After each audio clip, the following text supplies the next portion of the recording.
Have you ever looked at a map of Africa and wondered about those straight, almost ruler-drawn lines that divide the countries? It seems so unnatural, doesn't it? Well, that's because it is. Before those lines were ever imagined, Africa moved differently. It breathed differently. It organized itself in a way that feels almost lost to us now. Let's rewind the clock. Go back centuries, even millennia. Forget the maps, erase them from your mind. There were no sharp edges, no boxed-in countries, no fences cutting through families, separating people who had known each other for generations. Instead of rigid borders, there were networks. Imagine intricate webs of relationships, ancient trade routes crisscrossing the continent like arteries, carrying not just goods, but ideas, cultures, and stories. Rivers weren't boundaries. They were lifelines, highways connecting communities. Languages and histories were shared, blending and evolving over vast distances. This was a continent of immense power and sophistication. Empires rose and fell, leaving legacies that still echo today. Think of the grandeur of Kush and Nubia, with its pyramids rivaling those of Egypt. Picture the wealth of the Mali Empire, where Mansa Musa's pilgrimage to Mecca became a legendary tale of opulence. Imagine the scholarly heart of the Songhai Empire in Timbuktu,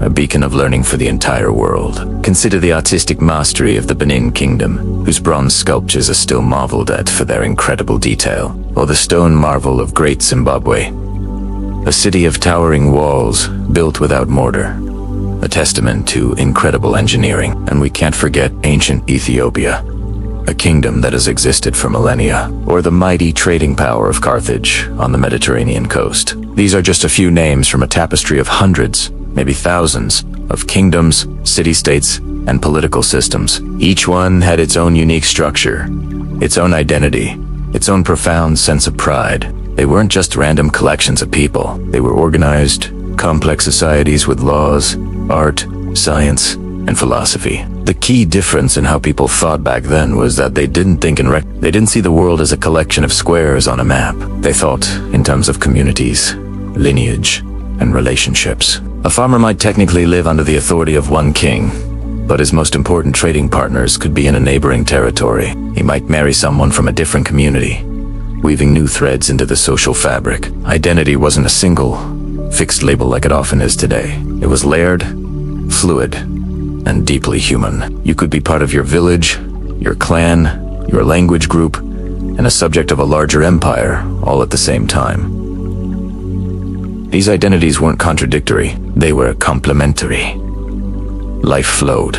It was uncontained by artificial lines drawn by distant powers who knew nothing of the people or the land. The concept of a single, absolute ruler with total control over a precisely defined territory wasn't the universal norm. Power was often more decentralized, shared among councils of elders, community leaders, and various social groups. It was a system built on consensus, relationships, and tradition, not just on force.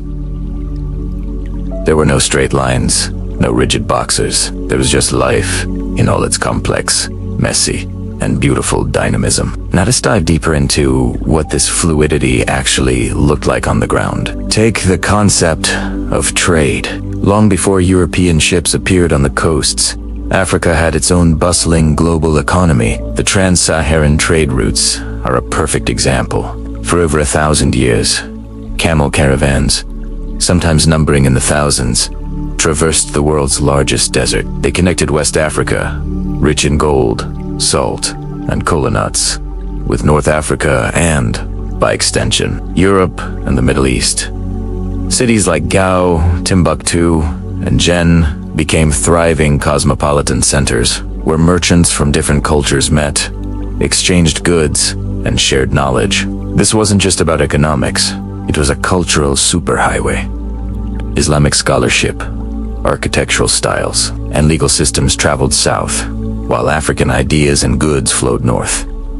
Then there were the maritime networks. Along the Swahili coast in East Africa, a string of powerful city-states like Kilwa, Mombasa, and Zanzibar dominated Indian Ocean trade. They were a melting pot of African, Arab, Persian, and Indian influences. Their language, Swahili, is itself a beautiful testament to this fusion. A Bantu language enriched with Arabic vocabulary, dhows, the traditional sailing vessels of the region, would ride the monsoon winds, connecting Africa to the Arabian Peninsula, India, and even as far as China. Archaeologists have found Chinese porcelain and Persian pottery in the ruins of these coastal cities, painting a picture of a truly interconnected world. And it wasn't just about large-scale, long-distance trade. At a local level, markets were the heart of community life. People from different ethnic groups, who might be considered separate by our modern standards, would come together weekly to trade everything from livestock and grains to pottery and textiles.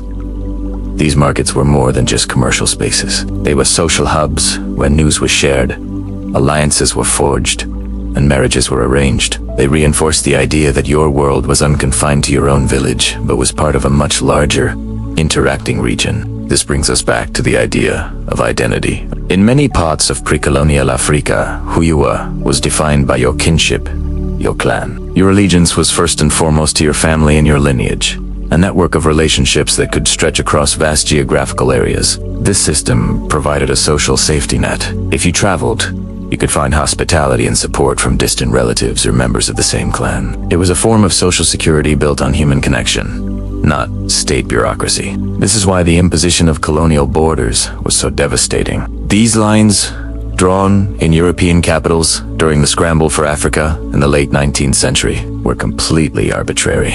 They paid no attention to the existing political, social, or economic realities on the ground. They sliced through kingdoms, separated ethnic groups, and trapped rival communities within the same artificial boundaries. Imagine a single, cohesive, cultural group, the Awe people, for example, suddenly finding themselves split between the new colonies of British Gold Coast and German families were cut off from each other. Ancient trade routes were disrupted. A system of movement and interaction that had worked for centuries was shattered in a matter of decades. The legacy of this is something Africa still grapples with today. Many of the ethnic conflicts and political instabilities that have plagued the continent can be traced back to these artificial borders, which forced disparate and sometimes hostile groups together while separating unified peoples. Understanding this pre-colonial past is not about romanticizing it. Life was not a perfect utopia. There was conflict. There was war.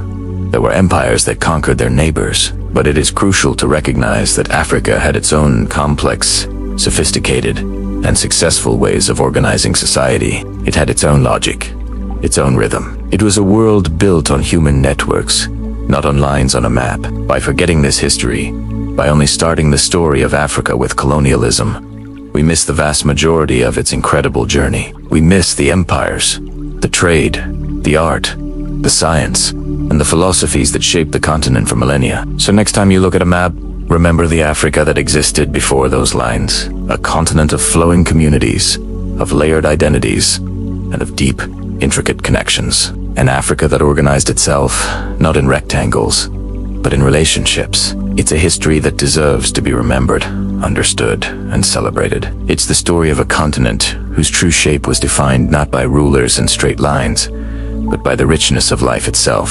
Thank you so much for joining me on this journey back in time. If you found this perspective interesting, please hit that like button, subscribe for more deep dives into history, and share your thoughts in the comments below. What part of this pre-colonial history fascinates you the most? Let's keep the conversation going. Until next time.